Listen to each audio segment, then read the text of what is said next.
Hi there and welcome to Lorena's Labyrinth, or welcome back, whatever the case may be. Obviously, I'm Anna Pirelli, and if you don't know, Lorena's Labyrinth is my concept and my business.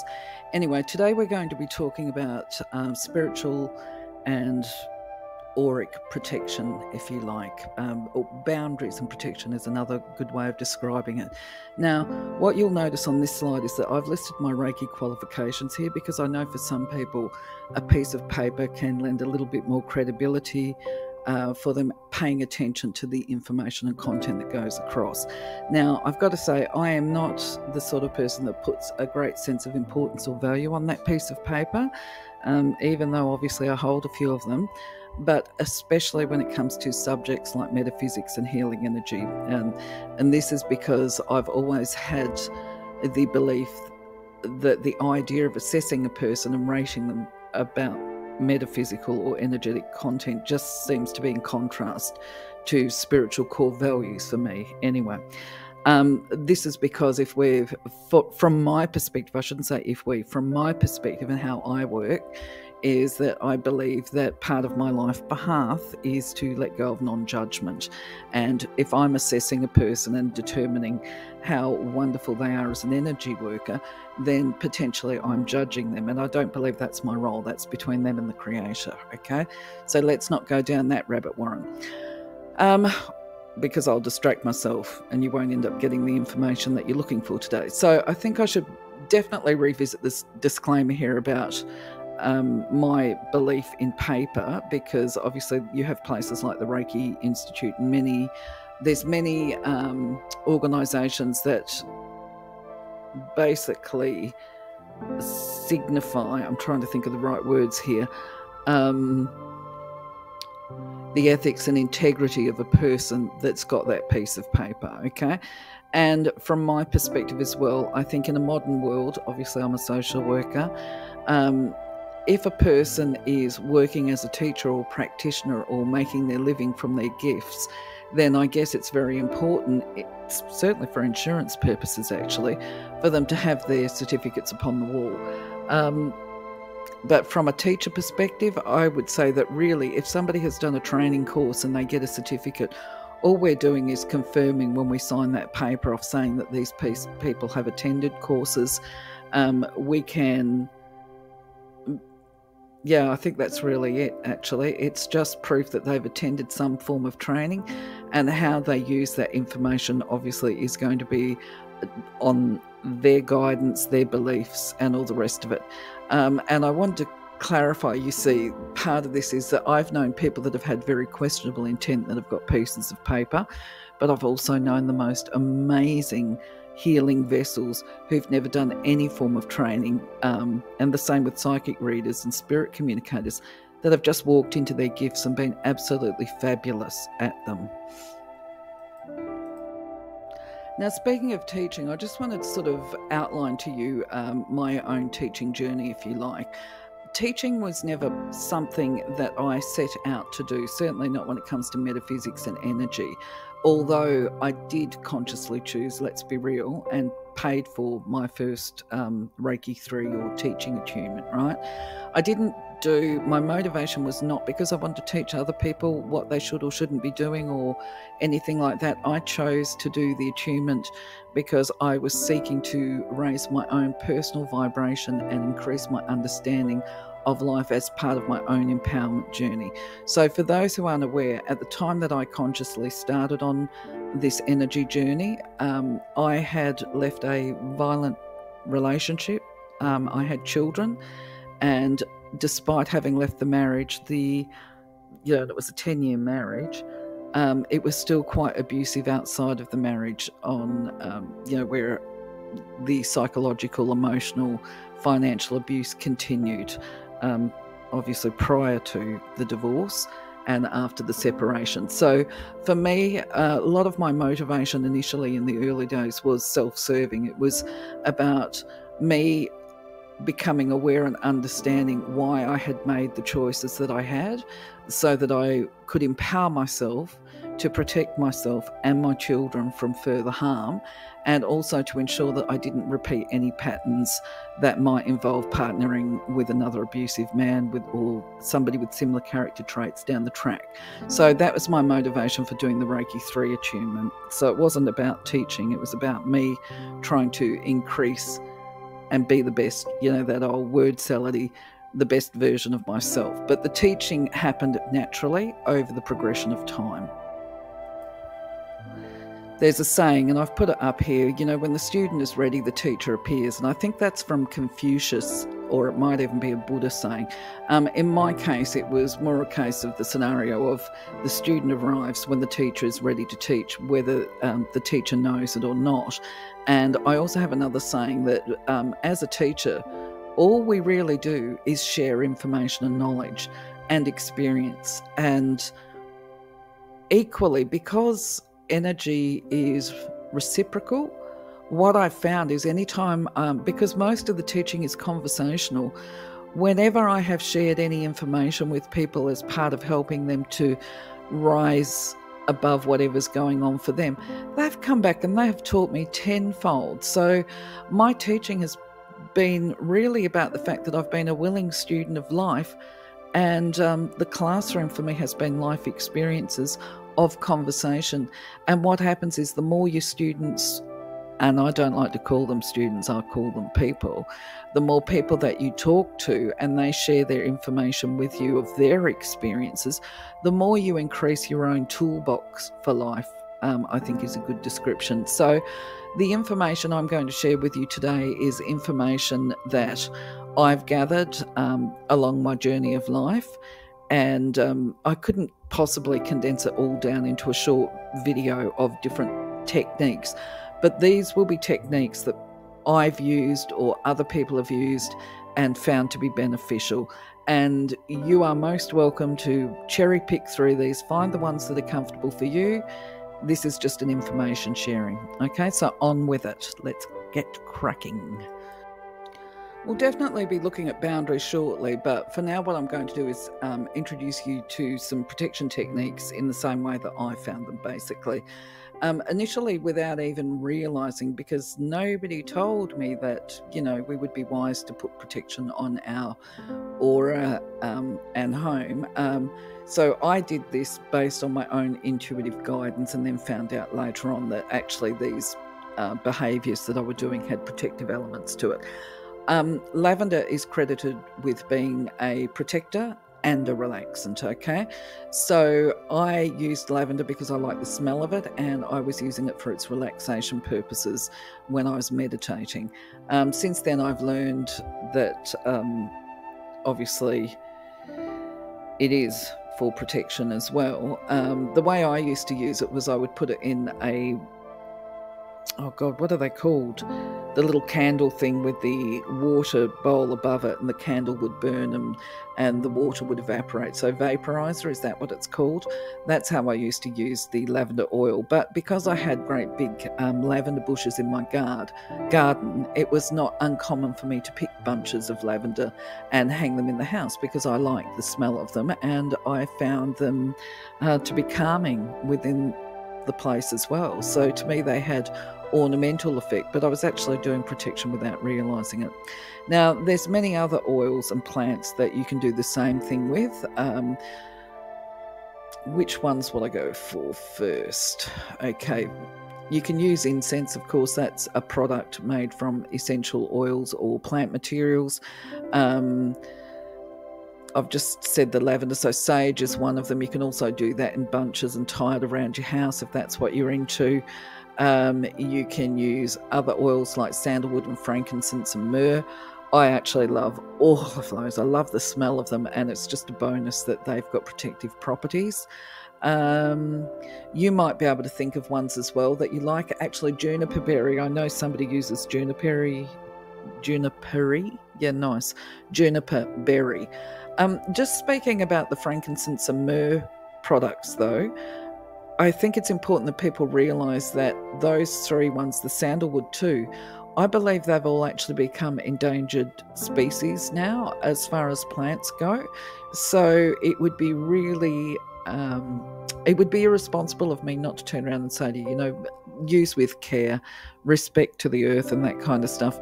I think sandalwood was originally from China, and that's just about being deforested or something, because I do have conscious recollection somewhere along the line that Australia was producing sandalwood, and it was envisaged that we would end up in this country providing a lot of the sandalwood to people overseas because of the shortage in China. Feel free to make a comment, is all I say. Thank you. I just realised if I'm to get through this video in a timely way today, I need to kick up the pace. So I'm going to try spinning through it. Okay. The other one is candles. They apparently burn up any dross energy in the atmosphere of your home. However, reminder here, please remember, do not leave candles on hot surfaces. Use a candle holder. Don't put them by a window that is open with curtains blowing in it. There's been too many houses burned down, okay? But yes, candles are very good as a protectant as well. I think that's because they send out light. I love crystals. I'm mad crazy about them. I used to sell them. Okay, so most people tend to go for the blue crystals, such as the lapis and the azurite. I've just put up a heap of images here because these seem to be the ones that people know. Now, they're definitely good protectant crystals. Labradorite, which is the one with those bluey hues to it, that's beautiful as well. That's also used as a protector, but it's got other properties.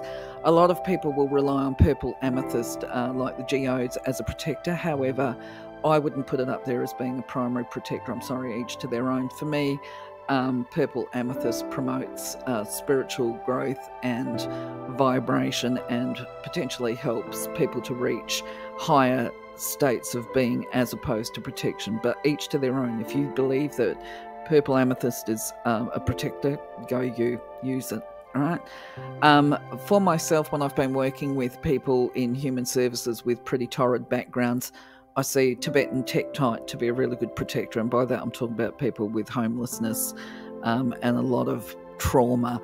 My daughter, I encouraged her to use that at work when she phoned me up and she said that she was actually feeling spirit, and because she works in an old age hospice and people pass over quite a lot, obviously in those facilities, and she wasn't comfortable with it because they don't always go to the light.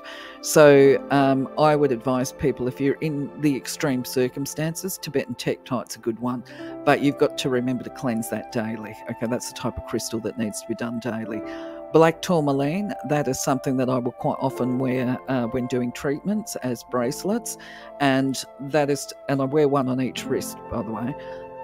That is to prevent energy coming in and my personal energy going out. That's part of my, I guess, little ritual, if you like, to ensure that the person or the energy that I'm transmitting is pure. Selenite, wonderful. I absolutely love selenite. And smoky quartz, I don't necessarily see that as a protector, to be honest. I know some people do. I think it's more, from where I sit, it's more about healing some of the base stuff that's been sitting there for a long time. I think this is all I've got to add in regard to crystals, except to say, okay, there is something I will put on here because I made a note of it. There are some people, when I did a bit of a Google, there are some people that will say that use black obsidian for protection. I would really caution against using black obsidian because in my experience, it's a very strong, powerful crystal, not necessarily for protection of boundaries, but actually rather for the people to pull up this really deep-seated emotional stuff that has been buried down so far that people have even forgotten that it's existed. And I know people that have been crystal therapists that will actually walk around the display of black obsidian because we make light of it. So just to put this into perspective, we call that the pus puller. If there's any emotional pus in your body, like a boil, black obsidian is like lancing the stuff and bringing it to the surface for cleansing. It's a necessary thing. We know that it's good. But a lot of the time we go through life, we think, oh, yes, no, I've resolved all of my issues, you know, or I've resolved most of the deep-seated ones. and then all of a sudden you use black obsidian, like, oh my God. If you're thinking about using it for boundaries, you might want to work on doing the healing aspects with the black obsidian first, and you might want to have a piece of kyanite, the blue kyanite there, which actually I don't see as a protector, but more as a stabilizer. I might do a video on crystals in the near future, but yeah, I don't see kyanite as being a protector either. It's more like if somebody is feeling disturbed, hold kyanite, and it's kind of instantaneous calming and soothing, and it helps with the process of grief is where I'm going. So yeah, different strokes for different folks. So what you believe is what you should do. So then another form is invocation, decree, or the power of prayer. So just to, as an example, right, if I'm going to do an invocation, or a decree, it's along the lines of, I command the energy of the universe right here and right now to clear this space and wrap it in blue light of protection while filling it with the purest white light within. I give thanks because I know that as I ask, it is done. Thanks be. That's an invocation. Some people might call it a prayer. Okay, prayer for different groups means different things, but it can be very powerful, especially when it's done within a group setting and through the use of the spoken word. And I actually have witnessed the outcomes of this with people that do the prayer groups. It's pretty phenomenal, actually. And then across all the religions we see, or the religious faiths, we see different forms of using decree, invocation and prayer. And that can be with chants, hymns, mantras and songs, but where there is a specific purpose or intention attached to the process. I'm going to look, I'll just give you another one.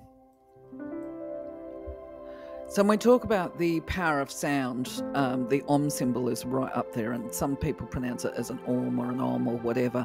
I'm not going to sit there and try and act almighty about it all. What I will say is that it's extremely powerful. It's an amazing exercise to do if you can create the space to do it. Rather than try and describe how you do it, I'm going to put a link into the description so that you can see what it sounds like. But do understand that when you're doing it, you're actually reliant on the sacred breath. So I'll put the link up for that as well. So it's a whole breathing exercise that's verbalized. And what you will find is that the sound actually vibrates through your entire being. It's an incredible thing to do, especially within a group scenario. The other one, Nam Myoho Renge Kyo, that particular chant and mantra, I've just put on there because it's not a protection one, but it's one that I love, and you might enjoy it yourself as well. You might be interested in it. So I'll leave you to do your Googles. So many people attribute power in the form of protection to objects or ritual, and these can be, as outlined here, there's any number of them. They could be sacred statues. They might be, like the gargoyles on the church. They're actually supposed to be protectors. Some people have medallions like the St. Christopher. Some people hang out bells outside their door to keep spirits away or whatever. I've known of people that use salt, and they'll put shake salt around the perimeter of their properties, things like that. So it's what resonates to you. The horseshoe, I think that's more about luck, but I did see that somebody's put it up as being about protection. I'm not sure. But either way, there's plenty of things out there, and once you start connecting with your own guides, then you get drawn to the ones that you like. Actually, I forgot to put a crucifix up there. For Christians, they put power in the crucifix as a protector. Quite often, regardless of what object a person might use for protection, they believe that it's got its power because they have done decree or invocation with it, and they're usually calling on a higher energy or power, such as angels and guides. And some people will rely on their angels and guides for protection, especially in extreme situations where they might feel unsafe. Without the use of objects or ritual, they will just go into the process of invocation and prayer. So one of the first techniques that I learned was actually the inclusion of prayer or invocation and calling upon the Creator and Archangel Michael with the blue bubble. But I was using the blue bubble before I knew about invocation. So ideally, or the concept behind this is that if you're driving a car or you're home, if you're feeling unsafe or whatever, you visualize yourself, car, home, centered within a giant blue bubble that is this color. You know, it's a sapphire blue because that's associated, in my understanding, with Archangel Michael. And of course, the bubble that you're looking at wouldn't have these little flowers all over it. My photographs or the images that I find are definitely inadequate. The thing is, though, that whatever you do, if you put the protection as a bubble form, if you're doing it around your home, the idea is that energy is static and you will need to clear and cleanse it on a regular basis to purify what remains inside. Otherwise, it becomes stagnant. So there has to be, when you're forming your invocation, and I will actually do a video about that at some point as well, how to do invocation, but you've got to word it in a way that the bubble doesn't become a trap, basically, you know, because it's there to protect you, but it's not to lock you in. Okay, that's the thing. You don't want your blue bubble to be a prison. You want it to be something that helps you to feel safe at home, but where you're not trapped within that blue bubble, if that makes sense.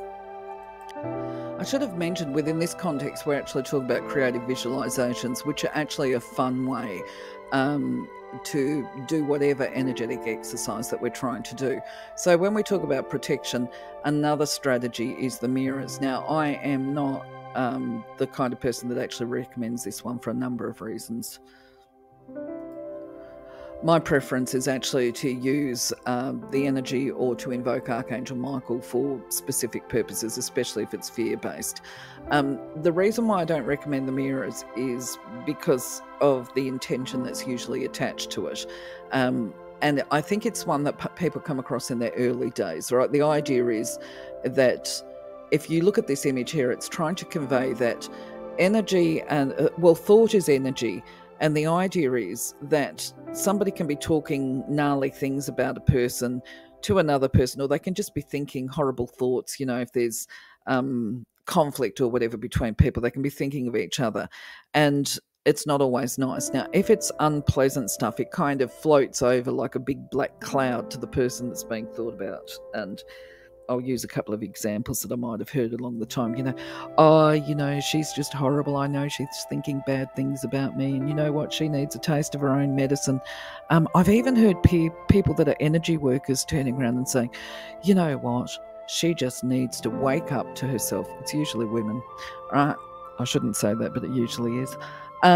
She just needs to wake up to herself and have a taste of her own medicine. So I'm going to pop some mirrors around myself and I'm going to reflect all of her malice and intent back to her so that she can get a taste of it.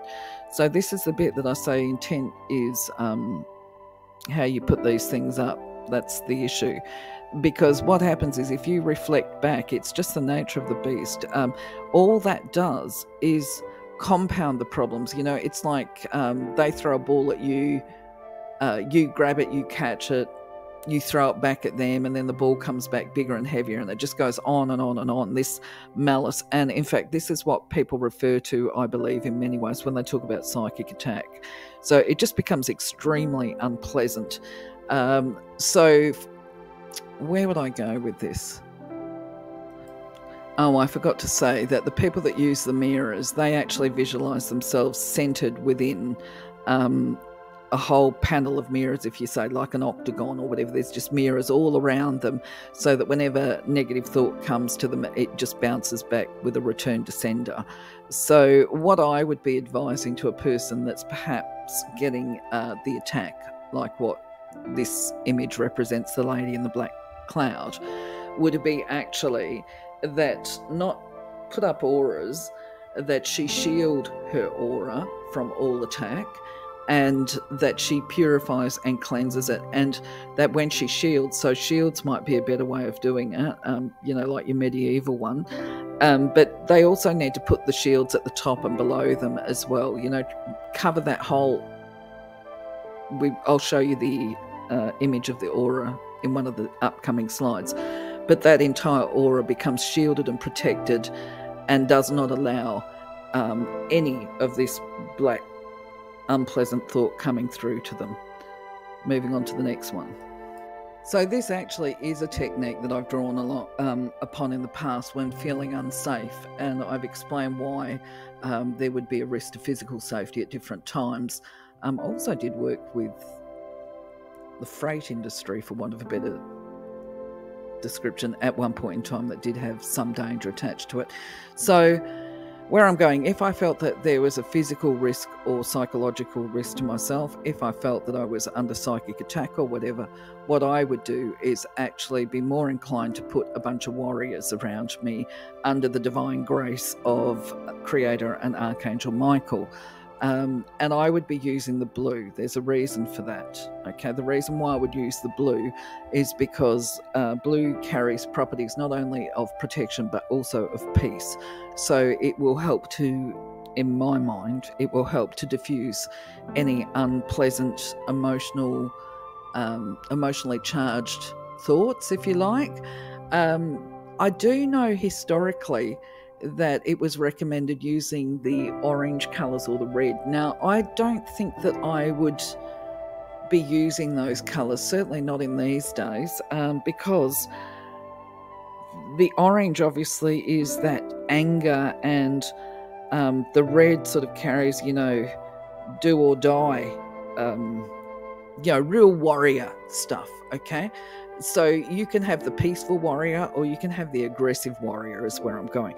So if you're setting your little angelic army up as a bunch of reds or oranges, God, I'm so bad, sorry, with my descriptions.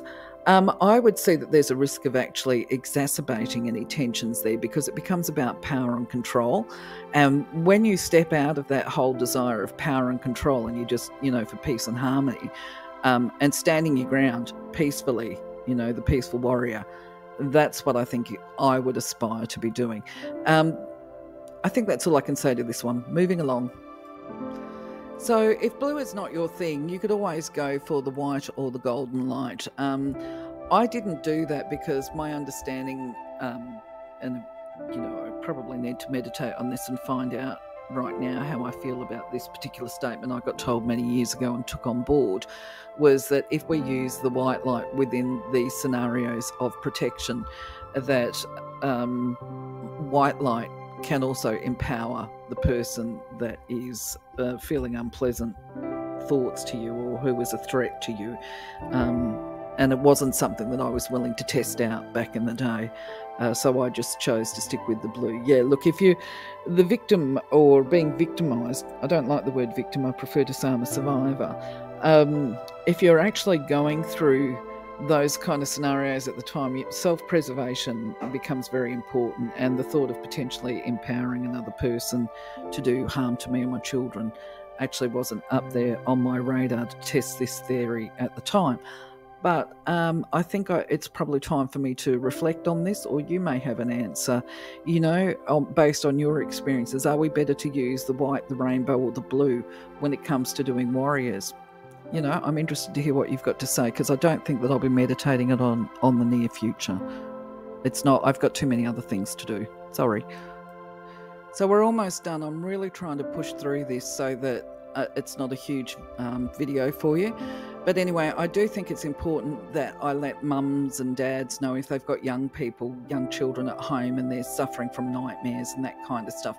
There is a technique that you can use with your kids, and I used it with mine, and that is to, at the end of the night or before they go to bed, to have a bedtime ritual. It's really important, actually, if they've been having nightmares. And what you would do, I couldn't find a good image. I've got to mention Alexander Del Rossa here for this pink thing that I've got on here. I had to grab that image off Amazon. It was the best style that I could look at. But anyway, what you would do would be you would get your child to step into a onesie. Like, okay, darling, also I'm trying to, okay, yep, let's put on our special magical onesies that keep us safe at night, that kind of thing. So, right, and you go through the gesture with them, so it becomes part of the routine, putting the left foot in, pulling that one up, putting the right foot in, and you actually get up and you move and you do the gestures with them. You turn it into a fun game before bedtime, but not a silly game, because you want them to go to sleep. Now, for me, I prefer the colour blue, of course, each to their own once again. but you explain to them, you go through that process where they get dressed, they pull the zip up, they pull the hood over their head. I mean, if they're really frightened, you can give them a Boilermaker mask or something like that, just something that reinforces the fact that they can sleep peacefully at night. Now, I've always had positive feedback on this technique. The other thing too, when they see, just as an interesting exercise for yourself, if they're saying that they're seeing bears or wolves or whatever and they're really frightened at night time when they're sleeping and this is part of their nightmares, I'd recommend, just as an exercise, you do a Google and you find out what their Native American totem animal is, and then go back to the child, because you'll probably find what they're dreaming of is actually their totem. It's their subconscious letting them know what's going on. And then turn around and say to the kid, no, it's your protector. Right, that's your protector. You've just been frightened, but that's what other people are meant to see. They're supposed to be frightened if they try and mess with you, because you've protectors there keeping you safe while you sleep. And have a look, because it's got a collar on it, was one of the things that I said. This is your pet, your protector. It's there for you. Check it. It's domesticated. You can touch it, but nobody else can. Just a thought for children. So now let's revisit and remind ourselves of what the aura actually looks like. Of course, you, the physical body, is centered within all of these layers. And from the pink point on the outside layer, from across the diameter, that's about 10 meters. Okay, so when we're talking about boundary protection, especially if you're a metaphysical worker, we're talking about putting a seal around that entire pink parameter, right? Now, when we put this seal on, the idea is that it prevents us from taking on board the energies of other people, like when we go to the shops. We've talked about that in auras and energy. And it also protects other people from the transmission of our personal energy to them. So we're taking responsibility for our energy fields. And basically, if we want to translate it into modern language and non-metaphysical stuff, we can turn around and say that we're taking responsibility for our own feelings and carrying our own baggage and not passing it off onto other people to carry. But it's done energetically. So I can't quite remember where I learned this one, but it's actually brilliant, okay? It's the Bronze Tara meditation, and my pronunciation is probably incorrect again. We'll call it Ekajati. Sorry. Anyway, she is part of Buddhist mythology, and she's referred to as, well, Buddhist, Hindu, Dharma Buddhism. She's referred to as the One Plat Woman. And you can invoke her energy and put yourself in a bronze circle about the dimensions of that outer auric layer. And basically, as you do so let me run through this. Okay, so it's the colour bronze. The image on the right is a bronze paw, okay? When you're doing your aura maintenance and balance and purifying it, using the sacred breath, of course, you would complete the activity by putting a bronze seal around your aura to protect it from those intrusive energies that are less than love or aren't yours. And you would invoke that your own personal energy does not transfer to other people. This particular technique and strategy, I believe, is really, really important for people that work in the healing industries or doing, psychic readings and that kind of stuff. And this includes Reiki practitioners. And I want to emphasize this because I had done Reiki and I had a client on the table, and I want to say that you cannot pour clear water from a dirty vessel. And if you're the healing vessel and we are channeling energy and light to people, then it's on us. We have an onus of responsibility to not transfer our own personal stuff, okay? And I don't care how far, this just sounds so brilliant and respectful, not. Let me rephrase that. Okay, I am unfazed by how high a person believes that they have achieved as far as enlightenment goes.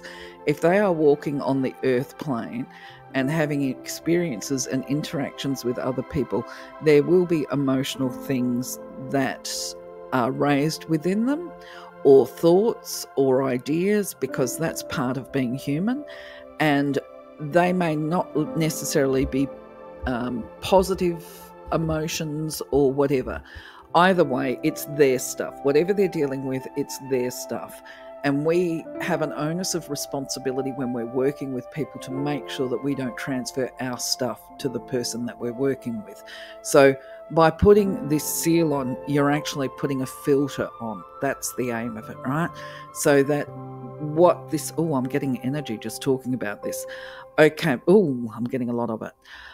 So when you are doing your healings, you are making sure that your client is only getting pure divine light, nothing that belongs to you, and that's what you need to be doing. And the seal works in the other way, that you are not going to be picking up anything that you shouldn't be picking up through the course of your living. So basically, when you're doing your auric balance, go through the process, do your sacred breath, and finish up and complete with the seal around your aura at the end of it. If you've got questions, write a note down below. Moving on. So this is actually one of my favourite ones. I'm not sure so much that it fits into the category of protection, but it's certainly transmutation. It can be used in conjunction with some of your protective techniques where people are talking about, actually it is. Okay, so where people might put up warriors and circles of mirrors and all of this kind of stuff, to me a better option, to my line of thought, is actually to put yourself within a circle of violet or silver violet flame. And this is because violet carries the properties of transmutation. So at the very least, this would be the intent that you would apply to this exercise. If you feel that you're the victim of psychic attack or whatever, you can put yourself into the flame like this with the intention that whatever malice comes towards you is burned up by the violet flame and transmuted into positive, loving energy and returned to the universe for dispersal and wherever it needs to go for the best outcome for all parties. And that way you're not actually doing anything to anybody else, but you're also keeping yourself sane. The violet flame is very multi-purpose, and I'll talk about that in another video actually, because I can see there's a lot of debate online about what's happening with the violet and silver violet flame. But I say give anything a go, keep an open mind. So my friends, that's about all I can think of to share with you today. I hope that the video is not too long for you. It would be wonderful to see your own comments and feedback, thoughts, experiences, all of that. Feel free to comment. Take care. Have a wonderful day. Bye-bye.